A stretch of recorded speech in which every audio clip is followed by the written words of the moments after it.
A woman in Springfield, Illinois called the police for help, fearing a possible intruder, and was shot dead in the face 3 times. Her crime? Holding a pot of water.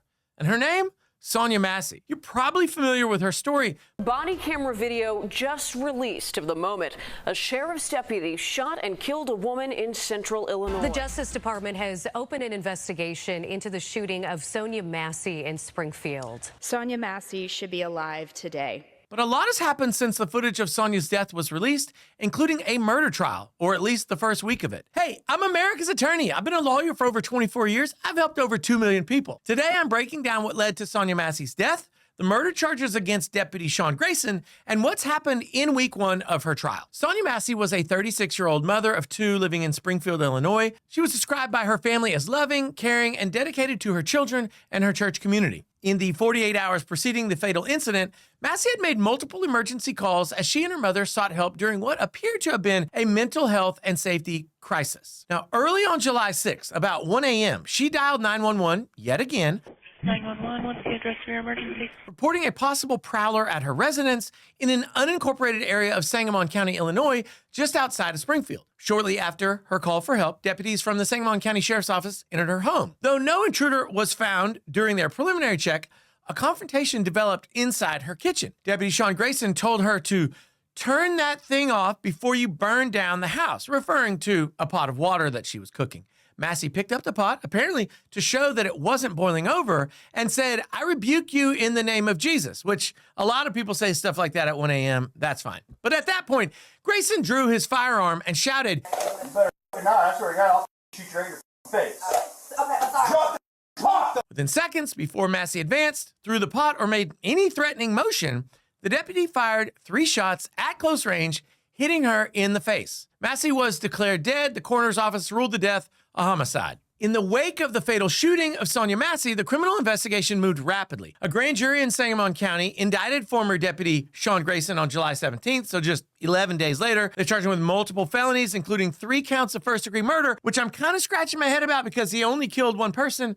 He did shoot her 3 times, but look, I'm not the one making the charges. They also charged him with 1 count of aggravated battery with a firearm and 1 count of official misconduct. Now, recently, prior to the trial, some of those charges were dropped, and they're just in court on the murder. At the time of the indictment, prosecutors stated that from their review of the evidence, it did not support a finding that Grayson was justified in his use of deadly force. Grayson immediately pleaded not guilty, and the charges triggered a separate fallout in the sheriff's department. Of course, he was terminated from Sangamon County Sheriff's Office shortly after the indictment. In Springfield and across Illinois, hundreds gathered for vigils, marches, and rallies demanding justice, many holding candles and signs reading "She called for help" and "Justice for Sonya." Faith leaders, civil rights advocates, and residents filled the streets outside the Sangamon County Sheriff's Office, calling for transparency and reform. National figures like attorney Ben Crump joined the Massey family in press conferences urging accountability and mental health training for police. Local organizers also pushed for legislative change, ultimately helping inspire the Sonya Massey Law, which strengthens police hiring standards and crisis intervention policies statewide. The outrage extended online with hashtags like "Justice for Sonya Massey" trending on social media, turning a local tragedy into a nationwide call for systemic reform. And since the indictment of Sean Grayson for the killing of Sonya Massey,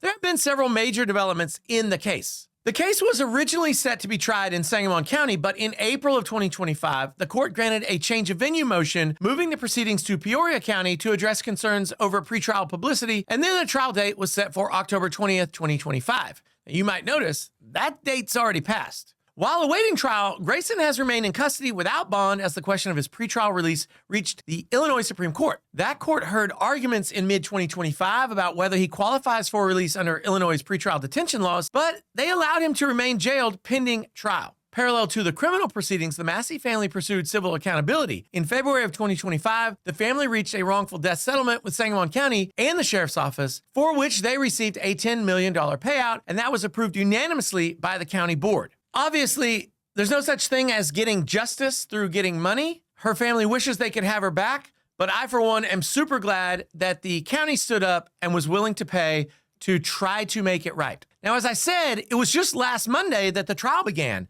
And there are already several key developments that we need to pay close attention to. First, the body-worn camera footage that dramatically captures the moments leading to the death of Sonya Massey was shown. The video reportedly triggered strong reactions from the jury. Some jurors were visibly recoiling, others covered their eyes, and at least one family member left the courtroom. A law enforcement policy expert took the stand critiquing Grayson's decision-making, calling his actions tactically unsound, which I think is a pretty polite way of saying you can't do that. The other deputy on the call that night, Dawson Farley, testified that at no point did he feel that Massey posed a threat to him or to his partner. That testimony also included him saying that he said his own alarm stemmed from Grayson's escalation of the situation. That's going to be critical testimony for the jury when they consider whether it was possible that Grayson was somehow justified in what he did. Investigators from the Illinois State Police, which reviewed the case because of the conflict of interest for the local department, testified about evidence collection from the home, the absence of a weapon in Massey's hand or within reach, the location of the pot, and the layout of the kitchen where the shooting took place. A forensic pathologist took the stand and opined that earlier hemorrhage control at the scene might have saved her life, adding dimension to the question of not just what happened,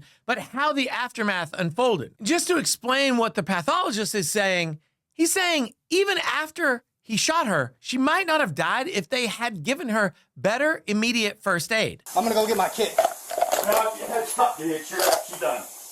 You can go get it, but that's a headshot. The first week of the trial concluded with indications that the prosecution was nearing the end of its case.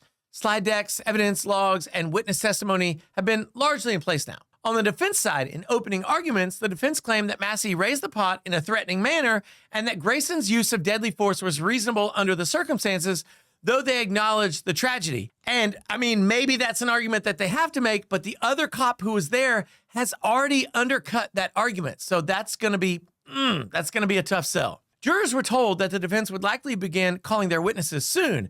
Now, whether Grayson himself will testify, I guess remains uncertain. In my opinion, Grayson is playing with fire by not pleading guilty. Now, we don't know what potential offers have been made by the prosecution, but if they ever offered him anything less than the max, he's dangerously at risk, letting a jury return a verdict. And if he doesn't take the stand and testify, I mean, he's completely screwed. This is not a case that should ever have gone to trial, but if it does, and I mean, really, since it has, this guy 100% has to waive his Fifth Amendment right to not testify and get on the stand and try to explain to the jury just what the heck was in his mind at the time that he fired those 3 rounds into her face. He could have shot her once in the leg and accomplished the desired result. This guy is getting the max if he doesn't testify, and if he does testify, I mean, he probably has still like a 98% chance of getting the max. It would be speculation for me to say what offers he's likely received from the prosecutor, but perhaps he hasn't received much of anything, and maybe that's why the case has gone to trial.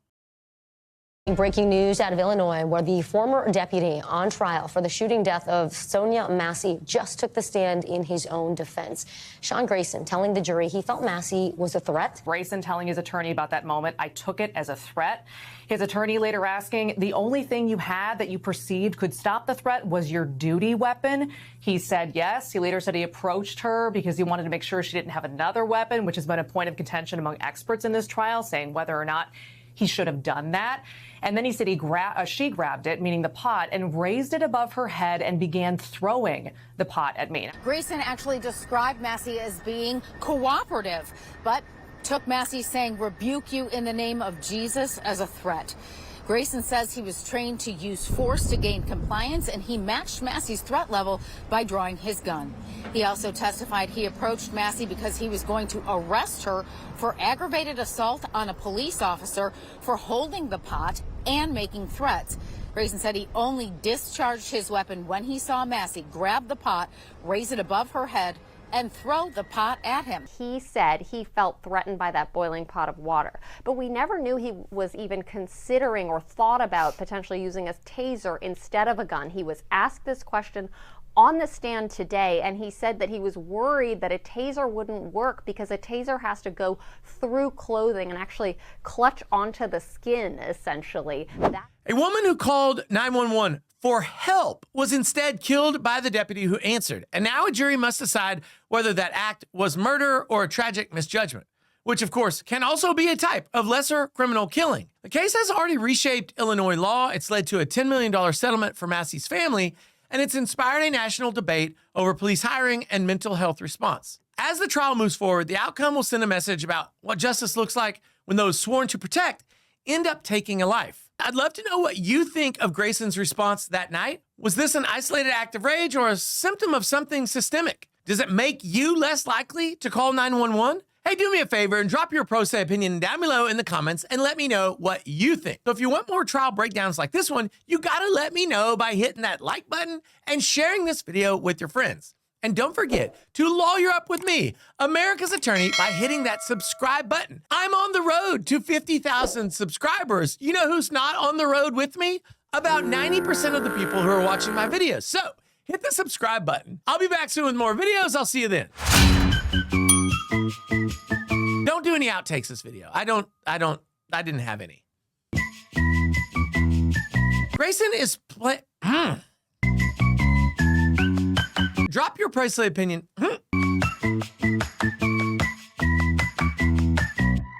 I am on the road to 5.